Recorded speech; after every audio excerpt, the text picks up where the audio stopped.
দুনিয়ার সব মানুষ এই রাস্তার আনন্দ নিয়ে ফেললেও আমার এই রাস্তায় আশা হয়ে ওঠে না। ছবির মতো সুন্দর একটা রাস্তা যা দেখে আমি পুরাই অবাক। আমার ঘোরাটা এমনই, আমি অনেক জায়গায় ঘুরলেও এমন অনেক জায়গা আছে যেখানে দুনিয়ার সব মানুষ ঘুরে ফেললেও আমার যাওয়া হয়ে ওঠে নাই। আচ্ছা, আমার এবারের প্ল্যানে যাওয়ারই কথা না। আমার সকালে একটা ডিফেন্স ছিল, তো আমি ডিফেন্স দিয়ে সারাদিন ঘোরাঘুরি করে সন্ধ্যায় বাসায় যাওয়ার টাইমে কল দিয়ে আপনকে জিজ্ঞেস করলাম, তোরা বের হইতেছিস কখন? জানি না কেমনে জানি সম্ভব হয়ে গেল। এক হাতে ভাত আর এক হাতে জুতা, এই নিয়ে দৌড়ায় 8:30 বের হইলাম।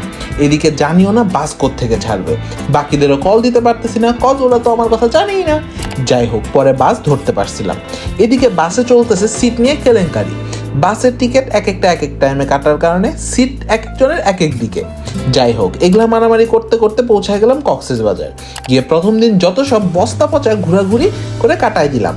যদিও এর মধ্যে রাতে গেছিলাম রাখাইন পাড়াতে খাবার টেস্ট করতে, বাট যেটায় যাইতে চাইছি ওইটা ওই দিন অফ ছিল। রাতের বেলা রিক্সাতে ঘুরে বেড়াইছি, লোকাল এলাকায় ঘুরে খাওয়া দাওয়া করছি। আর এর পর দিন সকালে বের হয়ে গেলাম। অবশেষে কক্সবাজার সাকসেসফুল। একটু এক্সাইটমেন্ট দেখা, কি কোনো এক্সাইটমেন্ট নাই কেন? কোন গাধায় কক্সবাজার আসে কালাভুনা খাওয়ার জন্য? জাতির কাছে প্রশ্ন।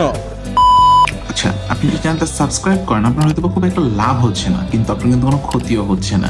কিন্তু আপনার একটা সাবস্ক্রাইব আমাকে অনেক বেশি মোটিভেট করবে নেক্সট ভিডিওটা বানানোর জন্য। ধন্যবাদ।